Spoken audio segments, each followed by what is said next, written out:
2019 থেকে 2020-এর দিকে পোস্টমর্টমের রিপোর্ট দেখে ফরেনসিক টিম একটু নেড়েচেড়ে বসে। যে বডিগুলো তাদের কাছে প্রথমে এসেছিল, যেগুলো কিনা ফার্স্ট কজ অফ ডেথ ছিল সুসাইড, সেই বডিগুলোই এখন তারা দেখতে পাচ্ছে যে এগুলোতে অ্যাসল্টের সাইন আছে অ্যান্ড প্রত্যেকটা বডিতে মেল সিমেন পাওয়া যাচ্ছে।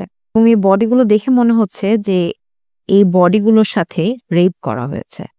এখন এই রেপটা কি ডেথের আগে নাকি ডেথের পরে? পরপর ৬টা বডিতে সেম সিমটমস দেখে ফরেনসিক টিম চিন্তা করে যে এখানে অবশ্যই বড় কোনো ঘাপলা হয়েছে। সো তারা খুব ফাস্ট অ্যাকশন নেয় অ্যান্ড পুলিশকে জানায় এবং পুলিশ থেকে সেটা সিআইডি পর্যন্ত চলে যায়। আসসালামু আলাইকুম এবং hello everyone, I am Nishat from the ইজিনা গার্ল। আপনাদের সবাইকে ওয়েলকাম জানাচ্ছি আমাদের মাঝ রাতের গল্পের নতুন এপিসোডে অ্যান্ড আমাদের নতুন বছরের প্রথম এপিসোডে।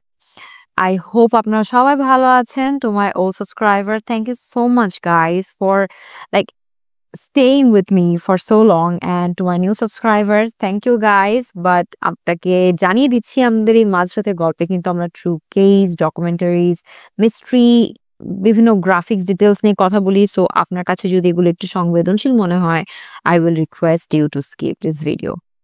So let's start our today's story.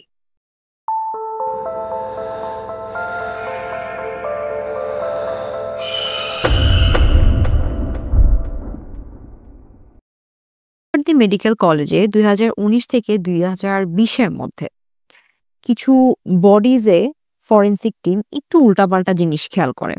উল্টাপাল্টা বলতে কি বুঝাচ্ছি, যে বডিগুলো প্রথমে এসেছিল যে সুসাইড হিসাবে বডিগুলোকে রাখা হয়েছিল, কিন্তু পরবর্তীতে দেখা গেছে যে ওই দিনই হয়তো তারা এক্সামিনের জন্য নিতে পারে নাই। সো পরের দিন নিবে এরকম একটা শিডিউল করা ছিল। তো পরের দিন যখন ওই বডিগুলোকে তারা ফরেনসিক টিমের কাছে নিয়ে যাচ্ছিল এক্সামিনের জন্য, ফার্দার এক্সামিনের জন্য, তখন ফরেনসিক ডিপার্টমেন্ট দেখলো যে এই বডিগুলোতে অনেক কাহিনী লুকানো আছে। কারণ এখানে শুধু সুসাইড হয় নাই, রেপও হয়েছে। শুধু একটা না, এরকম ৬টা বডিতে সেম সিমটমস পাওয়া গিয়েছে এবং প্রত্যেকটা বডির বয়স অলমোস্ট ১২ থেকে ২০ বছরের মধ্যে পড়ে। এবং ফরেনসিক ডিপার্টমেন্ট আরো বেশি অবাক হয় যখন কিনা এই ডিএনএ স্যাম্পলস গুলো কালেক্ট করা হয় তারপরে রেজাল্ট দেখে। বিকজ এই রেজাল্টে দেখা যায় যে এই প্রত্যেকটা বডিতে যে এই কাজগুলো করেছে সে আসলে একটা মানুষ, মানে একটা মানুষই এই ৬টা ডেথের পেছনে আছে। পুলিশকে জানানোর পর পুলিশ এই ব্যাপারটাতে খুবই ফাস্ট রিয়াকশন নেয় অ্যান্ড খুবই গোপনীয়তার সাথে জিনিসটা নিয়ে আগায়। কারণ প্রত্যেকটা ডেথই অনেক সংবেদনশীল ছিল, বিকজ এটা একে তো সুসাইড ছিল, ফ্যামিলির উপর অলরেডি বার্ডেন ছিল, অ্যান্ড দেন এখানে আর একটা নিউজ। পুলিশ ডিপার্টমেন্ট প্রশ্ন করতে শুরু করে এবং সিআইডিকে ইনভলভ করা হয়। সিআইডি প্রত্যেকটা ফ্যামিলির কাছে কাছে যে আবার জিজ্ঞাসাবাদ করা শুরু করে এবং তারা যে কোনোভাবে লিঙ্ক খোঁজার চেষ্টা করে যে এই ৬টা মেয়ে কি কোনোভাবে একজন আরেকজনের সাথে লিঙ্ক কিনা। অ্যান্ড টু দেয়ার আটার সারপ্রাইজ, দূর দূর পর্যন্ত তাদের মধ্যে কোনো সম্পর্ক নাই এবং প্রত্যেকটা ডেথই আসলে দেখা গেছে যে ফ্যামিলি ইস্যু, ছোটখাটো, মানে এই বড় ইস্যুটা না যে রেপের জন্য মার্ডার হয়েছে, যেটা কিনা সিআইডির পুলিশ তারা ভাবতেছিল যে হয়তো এদের সাথে রেপ হয়েছে এবং এই জিনিসটা ঢাকার জন্যই তারা সুসাইড করেছে, এই ট্রমাটা না নিতে পেরে। কিন্তু তাদের এই অ্যাজাম্পশনটা একদম ভুল প্রমাণ হয়। কারণ এই ধরনের কোনো আলামত তারা ফ্যামিলির সাথে কথা বলে বা আশেপাশের মানুষের সাথে কথা বলে পায় নাই।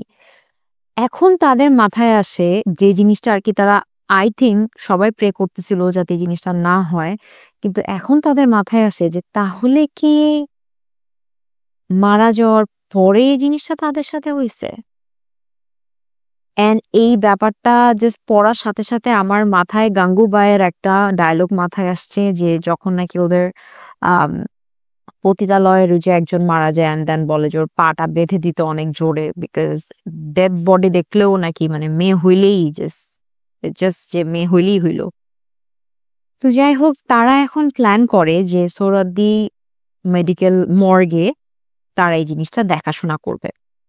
সো তারা একটা গ্রুপে ডিভাইড হয়ে যায় এবং ছদ্মবেশীভাবে ওই মর্গে তারা যাওয়া আসা করা শুরু করে।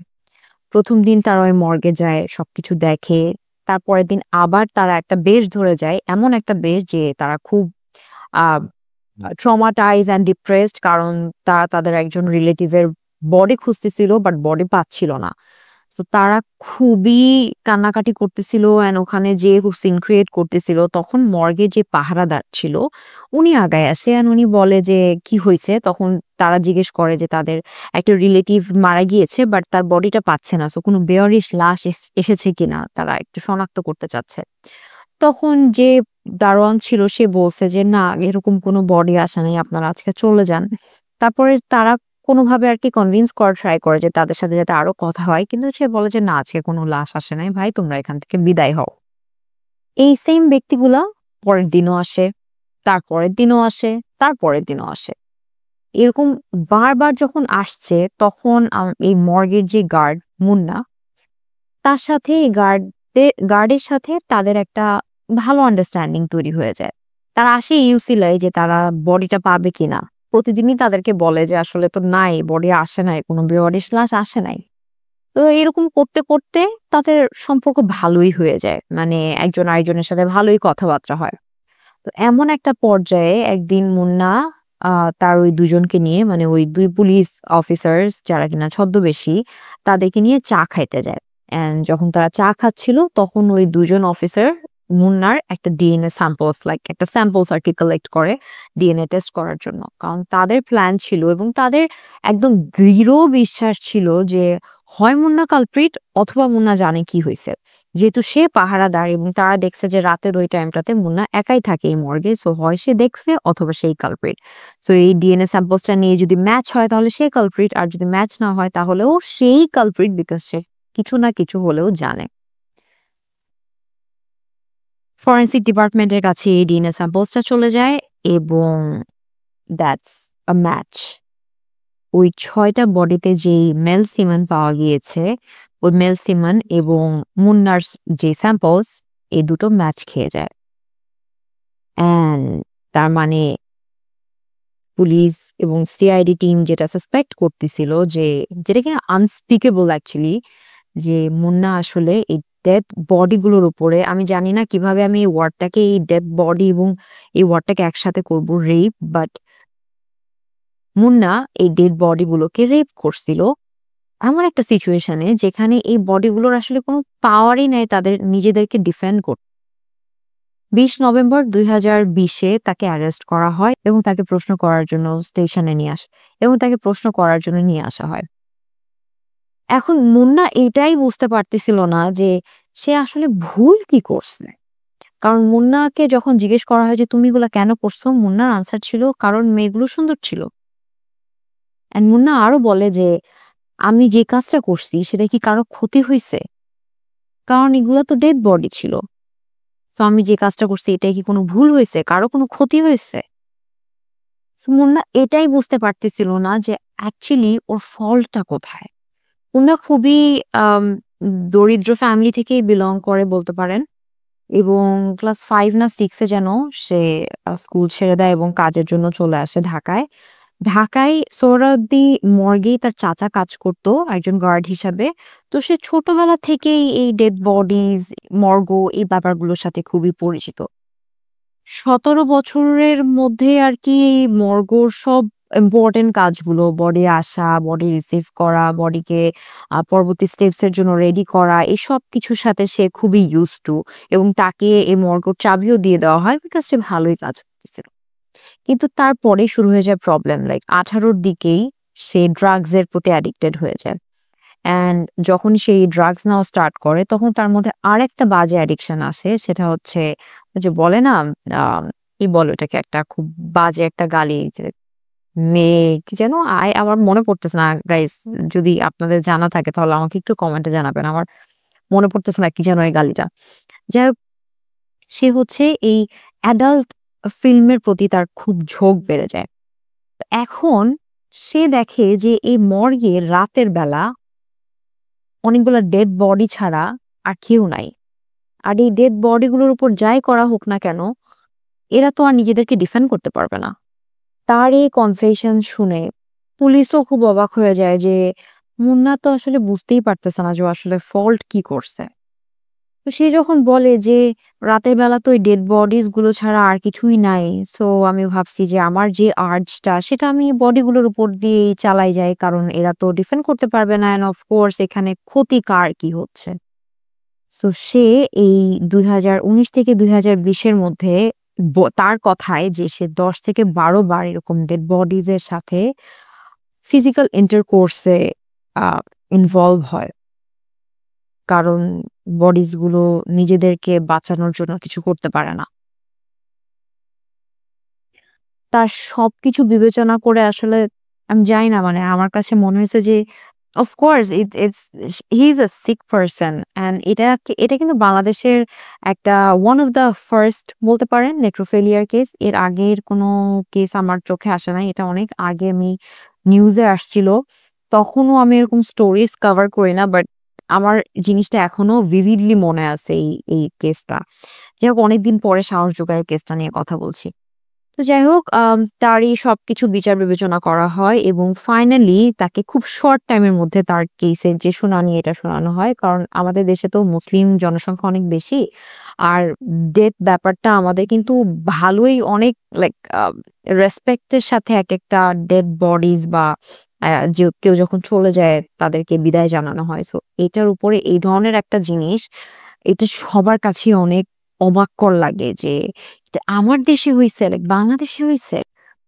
তো তাকে লাইফ ইমপ্রিজনমেন্ট এর শাস্তি শোনানো হয় এবং ওইটাই কার্যকর হচ্ছে।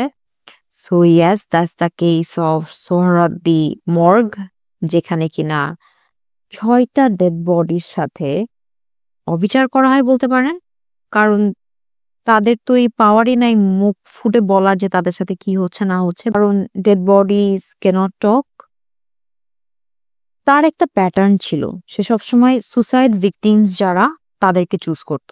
অ্যান্ড সে তার বডি চয়েস এর ব্যাপারে খুবই আম কি বলে মানে ভালোই বেছে চয়েস করত। কোনো মিউটিলেশন এর বডি আছে এ ধরনের বডি সে চয়েস করত না।